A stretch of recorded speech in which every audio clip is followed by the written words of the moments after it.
আজ তোমায় নিয়ে শুরু হলো নতুন জীবন, সবই লাগে যেন দুটি হ্যালো, গুড মর্নিং সবাইকে। চলে এসেছি নতুন আরও একটা ব্লগের সাথে।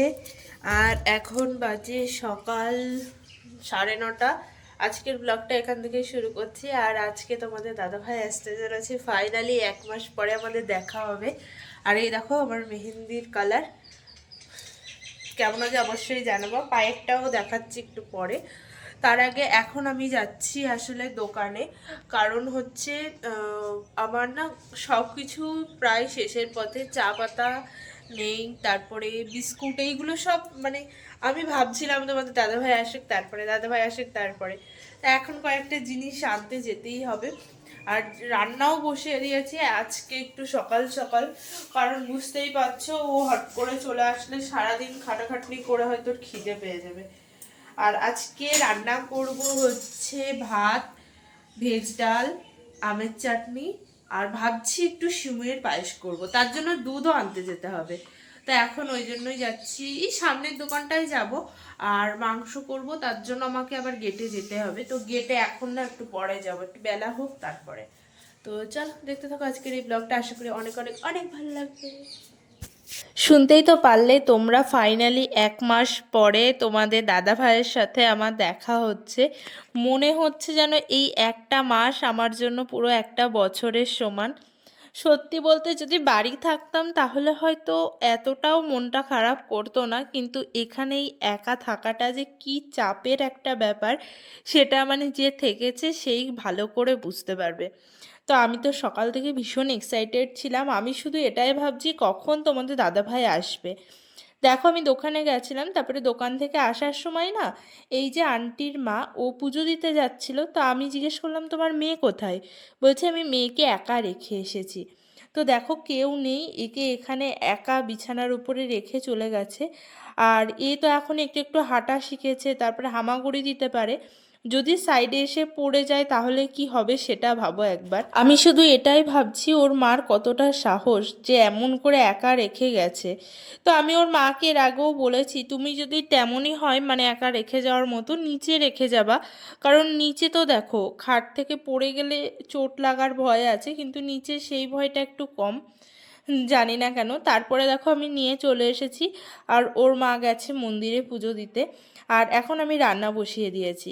এখন মোটামুটি ওই 10টা সাড়ে 10টা মতো বাজে। আমি কিন্তু সকাল থেকেই তোমাদের দাদা ভাইয়ের কাছে 10 মিনিট 15 মিনিট পর পর ফোন করছি যে তুমি কত দূর আছো সেটা বলো। তো ও বলছে আর বেশি টাইম নেই, যেহেতু সবাই একসাথেই আছে। আমার সামনের ওই দিদিটাও মাঝে মধ্যে আমাকে জিজ্ঞাসা করছে যে তোমার দাদারা, মানে ওই দাদাটা কত দূর আছে জিজ্ঞাসা করতে বলো। তো ও তোমাদের দাদা ভাইয়ের না আসার কথা ছিল ওই দুপুর 2টোর মতো, কিন্তু ওদের আস্তে আস্তে একটু লেট হয়ে গেছে। আমি তো প্রথমে ভাবছিলাম ও আসার আগে হয়তো আমার কাজগুলো শেষই হবে না। আমি ভেবে রেখেছিলাম যে ও আসার আগে আমি পুরো কাজ কমপ্লিট করে রাখবো, যাতে ও আসার সাথে সাথে আমি ওকে ভাত খেতে দিতে পারি, কারণ বুঝতেই পারছো অনেকটা ক্লান্ত হয়ে আসবে। আর এতদিন ধরে কোথায় কি খেয়েছে না খেয়েছে কোনো ঠিক নেই। আর 2 দিন পুরো জার্নি করে আসছে। তো আমি জল টল গরম করেও রেখেছি, আসলেই স্নান করে ভাত দিয়ে দেব। এখানে দেখো বললামই, এই যে আমার বেড়ালের বাচ্চা একটু একটু হাঁটা শিখছে। আমি যেখানে যাব আমার পেছন পেছন ওকে যেতে হবে। এখন আমি ওখানে রান্না করছি, হামাগুড়ি দিয়ে আমার প্যান্ট ধরে উঠবে, তারপরে ওই যে গ্যাস রাখা যে স্ল্যাবটা, ওটা ধরে ধরে একবার ওই সাইডে যাচ্ছে একবার এই সাইডে আসছে। আর আমি ওখানে আলুর খোসা ছাড়াচ্ছি। ও না সেই আলুর খোসাটা খাওয়ার জন্য, তো আমি আলুর খোসাটা না ওকে একটু দিয়েছি। কারণ দেখবা কোনো একটা জিনিস যদি তোমাকে কেউ মানা করে সেইটার প্রতি বেশি ইন্টারেস্ট থাকে মানুষের। তো আমি যদি ওকে ওই আলুটা না দিতাম, ও ভাবতো মনে হয় খুব ভালো একটা কিছু দিচ্ছে না আমাকে। ওই জন্য যখনই ওর হাতে একটু দিয়েছে, আর ওটা যেই ও একটুখানি মুখে দিয়েছে সাথে সাথে ছুঁড়ে ফেলে দিল। তো ব্যাপারটাও বুঝতে পারলো যে এই জিনিসটা ভালো না। আর এখন গুড়গুড় করে বেড়াবে। আমার না ওকে দেখে এত হাসি পাই, মানে এখন একটু একটু হাঁটা শিখছে, পা ধরে ধরেই হাঁটবে।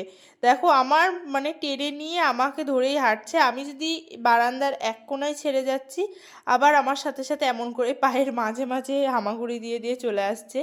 এই হাসিটা হচ্ছে সব থেকে দুষ্ট একটা হাসি, দুটো দাঁত বার করে। আর তোমাদের দাদা ভাইয়ের কাছে এখন ফোন করলাম, ও আমাকে বলল যে আমার আসতে একটু টাইম লাগবে। আমি কিন্তু সকালবেলা আজকে ঘর মুছিনি, কারণ আমি জানি এইসব ছেলেপিলে এসে আবার ঘরগুলো নোংরা করেই ফেলবে। ওই জন্য দেখো এখন রান্নাবান্না করে সব পরিষ্কার করে গ্যাস মুছে এখন ঘরটা মুছবো। আর আমার এখনও স্নানও হয়নি, এখন প্রায় ওই 1টা বাজতে গেল। রান্না বান্না করতে করতে একটু লেট হয়ে গেছে। আসলে আমাকে আজকে 2বার দোকানে যেতে হয়েছে, দোকানে বলতে গেটে জিনিস এসেছিল, মানে চিকেনটা আর একটা আমার পার্সেলও এসেছিল, সেটাও আনতে কিছু যেতে করার নেই। যতদিন তোমাদের দাদা ভাই না আসছে আমাকে এই কাজগুলো করতেই হবে। তো এখন ঘরটা মুছে নিয়ে স্নান করে রেডি হয়ে যাব। আর অনেক দিন ধরেই না ভাবছি একটু শাড়ি পরবো, দেখি আজকে যদি সুযোগ সুবিধা হয়ে যায় তাহলে একটু শাড়ি পরবো ভাবছি। তো দেখো স্নান করে চলে এসেছি, আর এখানে এখন ডালটা বসাচ্ছি, মানে ভেজ ডালটা। আসলে আমি ডালটা না তখন করেছিলাম না, আমি ভাবছিলাম ডাল রান্না করব না। আসলে আমি দোকানে গেছিলাম যখন সব কিছু নিয়ে এসেছি, শুধু গাজরটা আনতেই ভুলে গেছি, জানি না কেন। মানে সব নিয়ে এসেছি, গাজর আর আনিনি। তো গাজরটা আবার আমাকে আনতেই সামনে দোকানে যেতে হয়েছিল। তো সেখান থেকে আসার পরে দেখো আমি শাড়ি পরে পুরো রেডি হয়ে গেছি। আর আমাকে কেমন লাগছে অবশ্যই জানাবা। অনেক দিন পরে শাড়ি পরলাম। আমি না ভাবছি যে বাড়িতে হলে শাড়িগুলো সবসময় পরি তো কিছু মনে হয় না, এখানে শাড়ি পরলে যেন আলাদাই একটা আনন্দ লাগে। আর আমার এই শাড়িগুলো, মানে এই সুতির শাড়িগুলো এখানকার সবার ভীষণ পছন্দ হয়, সবাই বলে তোমার এই শাড়িগুলো খুব ভালো লাগে। দেখো অনেকক্ষণ ধরে, এখন প্রায় 4টে মতো বাজে, আমি স্নান করে 1:30 থেকে বসে আছি যে ও আসবে আসবে করে, কিন্তু ওর লেট হচ্ছে, এখনও লেট হবে। ও ফোন করেছিল এক্ষুনি, বলল আমার 5:30 6টা বেজে যেতে পারে। মানে ও পৌঁছে গেছে, এখানেই আছে, কিন্তু একটু লেট হচ্ছিল। তো ও আসলো যখন 5:30 বাজে, আর আমি তো কিচ্ছু না খেয়েছিলাম। আমি ভেবেই নিয়েছিলাম ও যখন বাড়ি আসছে আজকে আমরা দুজনে একসাথেই খাবো। তো 5:30টার সময় এসে স্নান করে 6টার সময় দুজনে মিলে খাওয়া দাওয়া করলাম। আর দেখো এখন ও একটু আমার হাতের মেহেন্দিটা দেখছে। তারপরে দুজনা মিলে যাচ্ছি জল আনতে, মানে আমরা চলেও এসেছি জল নিয়ে। আসলে এর আগের দিনের ভিডিওতেই বলেছি, আর মাত্র একটা দিন যেমন তেমন করে আমাকে চালাতে হবে, তারপরে এই কাজগুলো আমাকে আর করতে হবে না। সেটাই দেখো ও এসেই আমার হেল্প করা শুরু করে দিয়েছে। সব কিছু আছে, ভাত তরকারি মানে সব কিছুই আছে। তো আমি ওকে বললাম ওগুলোই খাও, আর সন্ধ্যাবেলা একবার বলেছিলাম মুড়ি খাওয়ার কথা, কিন্তু যেহেতু 6টায় ভাত খেয়েছে ও আর কিছু খেতে চাইছিল না। কিন্তু এই স্যুপের প্যাকেটটা না ওর হাতে, মানে ও পেয়েছে, এখানেই ছিল সাইডে রাখা। তো ও বলছে আমি এখন স্যুপ খাবো, ওই জন্য চিকেন স্যুপ ও বানাচ্ছে। আর আমি নিয়ে চলে এসেছি পরীকে। আমি আসলে দেখতে চাইছিলাম 1 মাস পরে আঙ্কেলকে দেখে ওর রিয়াকশানটা ঠিক কেমন হয়। দেখো এখানে তোমাদের দাদাভাই রান্না করছে আর আমি ওকে নিয়ে যাচ্ছি। ও কিন্তু ভীষণ খুশি হয়েছে 1 মাস পরে, আর ও না একদম ভুলে যায়নি। মানে আমি ভাবছিলাম হয়তো ভুলে যাবে, কান্না করবে, কিন্তু দেখো আঙুল দিয়ে দিয়ে আঙ্কেলকে দেখাচ্ছে। মানে ও, তারপরে ওর দাদা, কেউই ভুলে যায়নি, প্রত্যেকে ও আঙ্কেলকে খুব ভালো করেই মনে রেখেছে। এই ছোট ছোট আঙুলগুলো দিয়ে হয়তো এটাই ও বলতে চাইছিল, দেখো আঙ্কেল। আর আমার কোল থেকে আজকে আঙ্কেলের কোলে একবারেই চলে গেছে। তো আমি ওকে বলছিলাম যে 1 মাস তোকে কে কোলে করে নিয়ে ঘুরেছে, মানে আঙ্কেল তো ছিল না 1 মাস, আমিই তোকে সারাদিন নিয়ে এসে রেখে দিতাম। দেখবা বাচ্চারা যেখানে ভালোবাসা পায় সেখানেই যায়। এই কিউটি পায়টা আমাদের সঙ্গে তখন খেলা করছিল, প্রায় তখন বাজে মনে হয় 9টা, অনেকক্ষণ ধরে খেলা করলো। আর এখানে দেখো একটা এত মজার ব্যাপার, ওর আঙ্কেল ওর মাথার সাথে মাথা যেই মানে যেটাকে আমরা বলি ঢুস দিচ্ছে, আর ও দেখো মাথার সাথে মাথা টক্কর দিচ্ছে।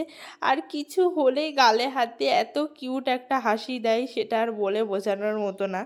তো এখন আমরা দুজন এই যে ওকে দিয়ে আসি, তারপরে খাওয়া দাওয়া করব, করে ঘুমাবো। আর এখানে ওর সঙ্গে খেলা চলছে।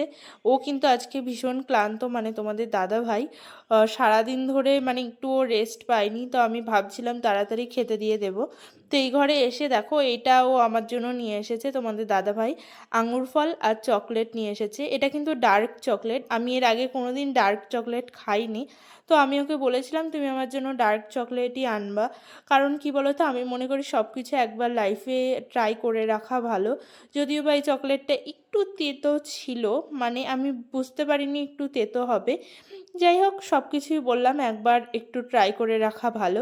এখানে দেখো এতগুলো ব্যাগ, এত জামা কাপড় আমাকে ধুতে হবে, সব বালি ভর্তি, জানি না কতদিন লাগবে এগুলো সব ধুয়ে আমাকে পরিষ্কার করতে।